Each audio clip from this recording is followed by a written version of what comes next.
Hola, buenas tardes a todos. Bienvenidos a una nueva sesión de Escuela Dominical a través de este medio virtual, ya que estamos en tiempo de coronavirus. No nos congregamos en las clases de Escuela Dominical, aunque en el templo sí ya estamos congregándonos. Pero terminamos la semana pasada una serie que se llamó Viviendo con Esperanza en un Mundo Quebrantado. La última sección, la última lección era la culminación de nuestra esperanza. Hoy día vamos a ver un tema, un enfoque especial que vamos a estar hablando acerca de la política. La lección se llama ¿Cómo debo responder a la política? La idea central es que el cristiano refleja a Cristo en la manera en que interactúa en la política. Reflejas a Cristo en la manera en que interactúas en la política. Vamos a estar hablando en el libro de Romanos. Vamos a ver, dice, qué posición debo adoptar en relación con la política. Vamos a estar hablando que debemos responder al gobierno con obediencia. Luego vamos a hablar que debemos responder al gobierno con integridad, respeto y honra. Y luego, lo último, responde a las discusiones y a los desacuerdos en política con amor. Vamos al primer pasaje entonces, en Romanos 13, del 1 al 4, para los que tienen su Biblia y quieren abrirla en Romanos 13, del 1 al 4, dice: sométase toda persona a las autoridades superiores, porque no hay autoridad sino de parte de Dios, y las que hay por Dios han sido establecidas. De modo que quienes se oponen a la autoridad, a lo establecido por Dios resiste. Y los que resisten acarrean condenación para sí mismos, porque los magistrados no están para infundir temor al que hace el bien, sino al malo. ¿Quieres pues no temer la autoridad?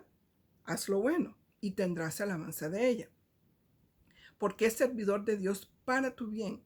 Pero si haces lo malo, teme, porque no en vano lleva la espada, pues es servidor de Dios, vengador para castigar al que hace lo malo. Varias cositas acá. ¿Dirían ustedes, esta es una pregunta, dirían ustedes que hay valores y leyes en la sociedad que reflejan la presencia de Dios y su soberanía? Buena pregunta. ¿Creen ustedes que las leyes actuales reflejan la presencia de Dios y su soberanía? Pablo está hablando acá.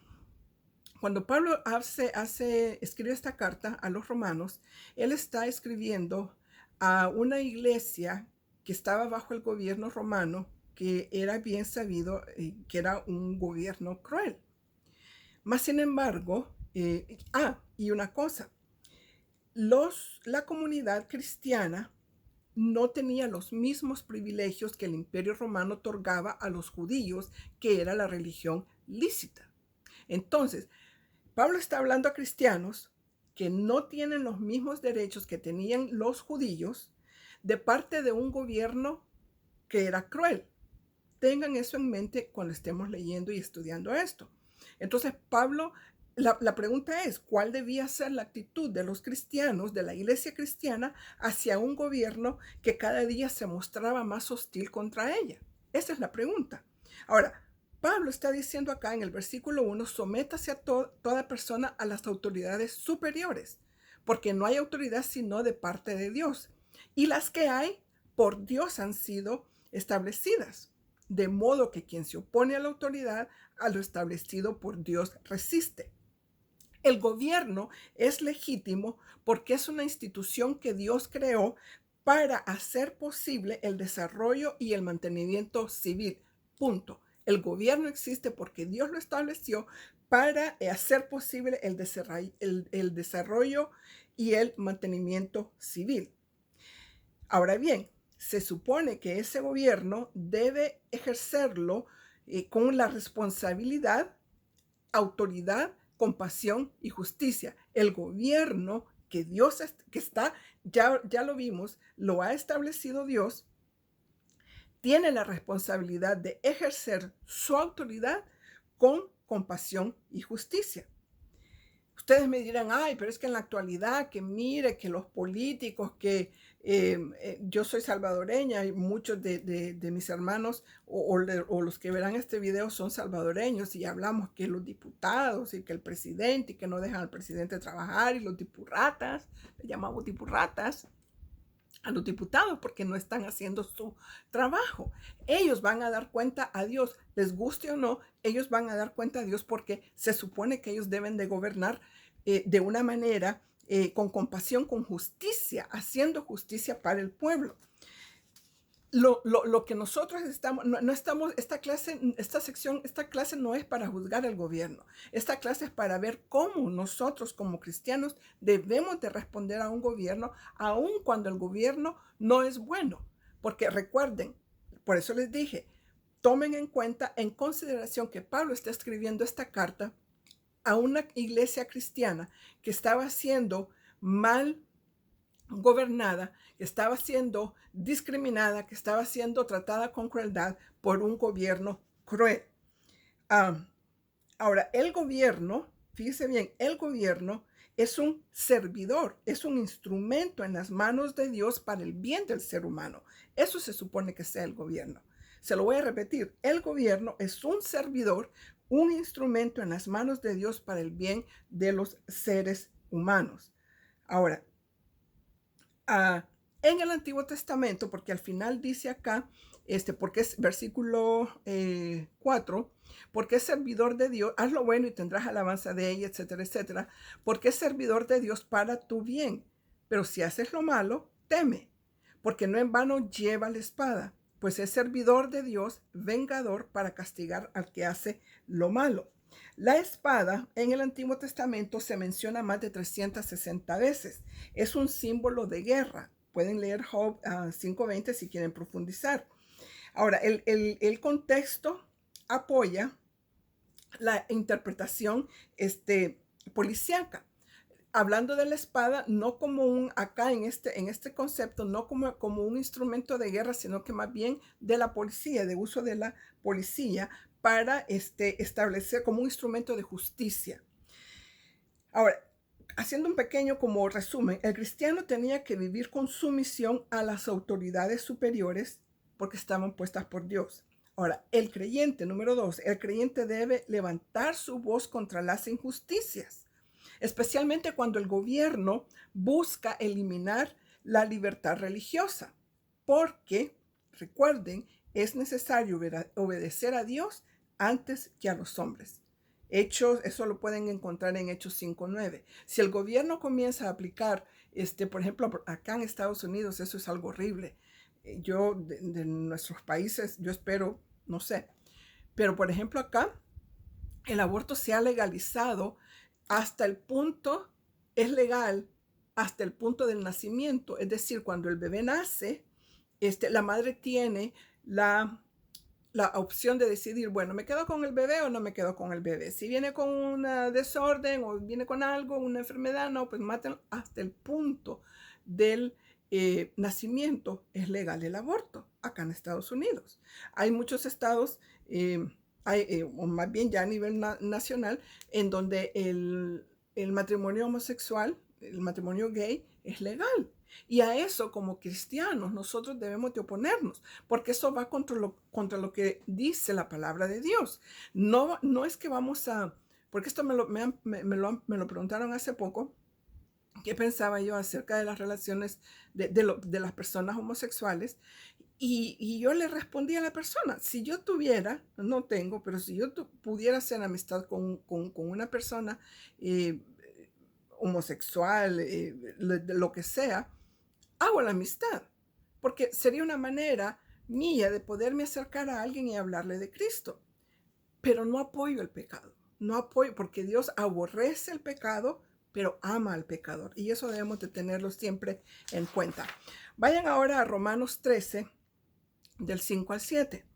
Dice, por lo cual es necesario estarles sujetos, hablando del gobierno, no solamente por razón del castigo, sino también por causa de la conciencia, pues por esto pagáis también los tributos, porque son servidores de Dios que atienden continuamente a esto mismo, pagad a todos lo que debéis, al que tributo, tributo, al que impuesto, impuesto, al que respeto, respeto, al que honra, honra. Y aquí no me voy a detener mucho.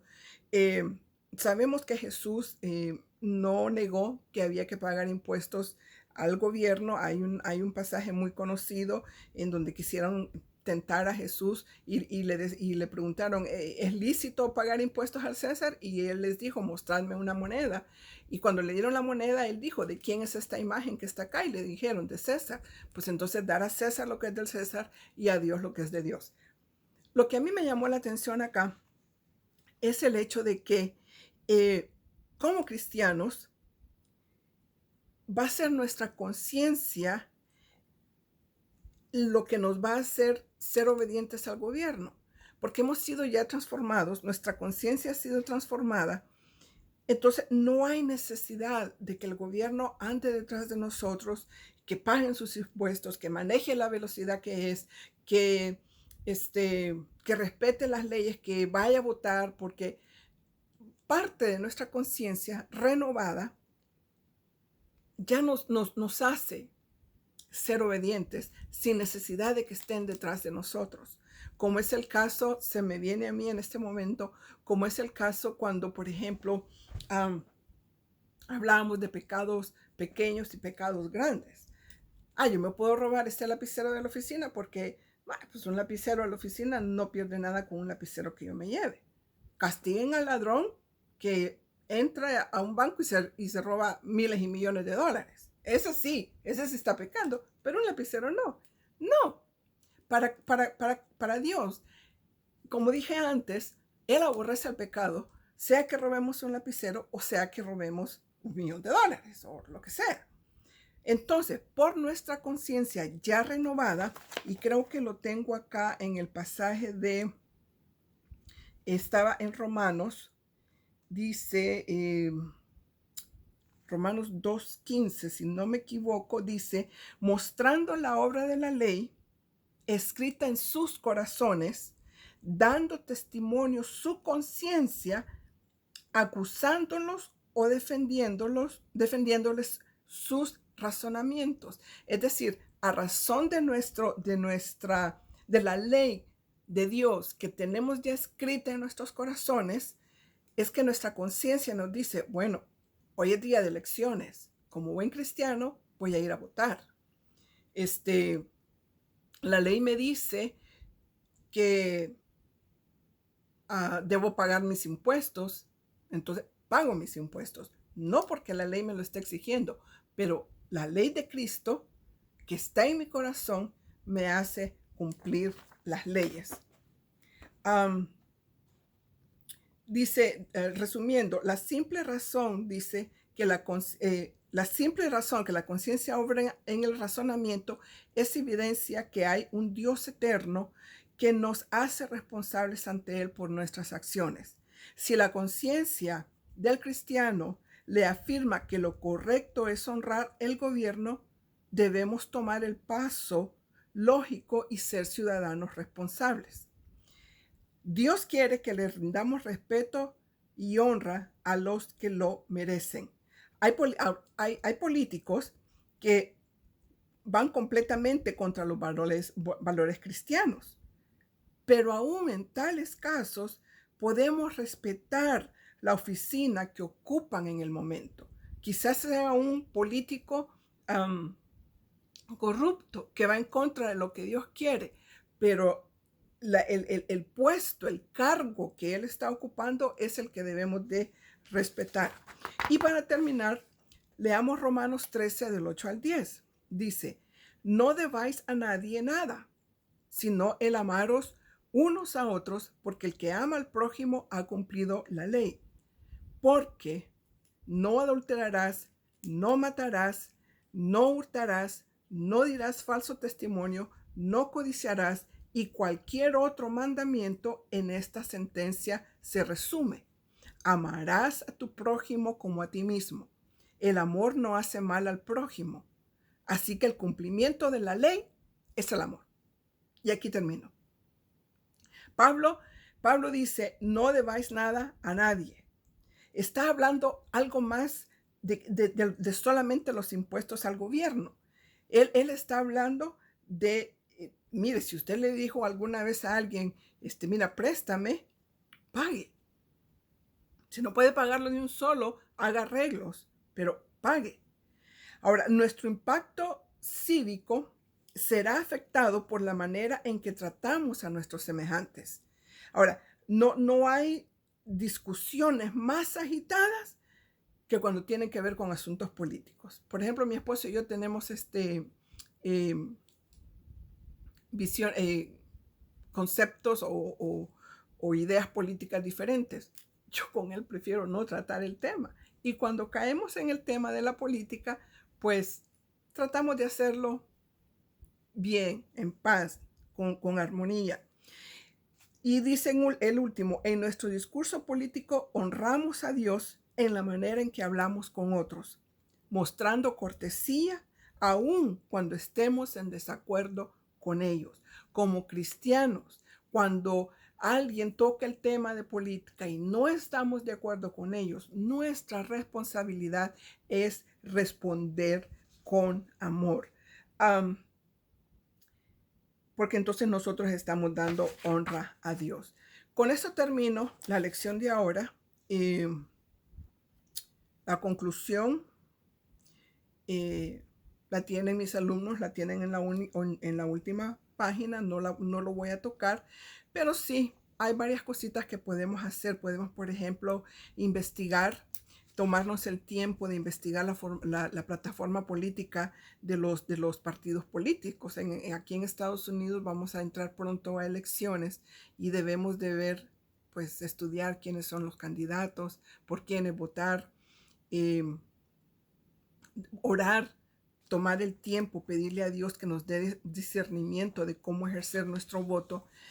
Y yo le quiero compartir un pasaje. Este ya es un bono. Esto va gratis, no se preocupe. Yo he estado orando por el presidente de El Salvador, Nayib Bukele, ya por varios meses. El Salmo 72. El Salmo 72 dice, oh Dios, da tus juicios al rey. Yo digo, acá digo, da tus juicios al presidente Nayib Bukele y tu justicia al hijo del rey. Hubo un tiempo que la habían agarrado contra la pobre hija del presidente. Y el versículo 2 dice, Él juzgará a tu pueblo con justicia y a tus afligidos con juicios. Esto yo lo oro para el presidente tanto de El Salvador como para el presidente Trump acá en los Estados Unidos. Vamos a orar para terminar. Gracias a los que ven los videos. Pueden suscribirse a mi canal Sodio y Cuarzo. Ahí van a encontrar música cristiana, van a encontrar música que no es cristiana también, pero suscríbanse, estudien, lean la palabra y oremos. Padre nuestro que estás en los cielos, te damos gracias, Señor Dios eterno, por este tiempo. Gracias por mis amados hermanos en Cristo que se conectan, que ven los videos. Gracias por las personas que están lejos en otros lugares, Padre. Y yo te ruego, Señor, porque tú nos ayudes a tomar la manera correcta de responder ante la política, Señor.